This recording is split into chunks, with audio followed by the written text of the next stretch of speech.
बॉलिवूडचा comedy actor Riteish देशमुखने Marathi सिनेसृष्टीचं माप ओलांडलंय. होय, रितेश मराठी चित्रपटाशी जोडला गेलाय.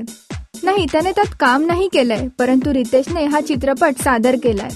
मराठीतला बोल्ड विषयावर भाष्य करणारा चित्रपट BP उर्फ बालक पालक मध्ये रितेश सहभागी झालाय. बालक पालक रवी जाधव दिग्दर्शित करत असून हा चित्रपट उत्तुंग हितेंद्र ठाकूर निर्मित करत आहेत आणि मेघना जाधव ह्या चित्रपटाच्या सहनिर्मात्या आहेत. बॉलिवूडमध्ये आजवर रितेशने लोकांची मनं जिंकली. आशा करूया मराठी चित्रपट सृष्टीतही रितेश स्वतःचं एक वेगळं स्थान निर्माण करण्यास यशस्वी ठरेल.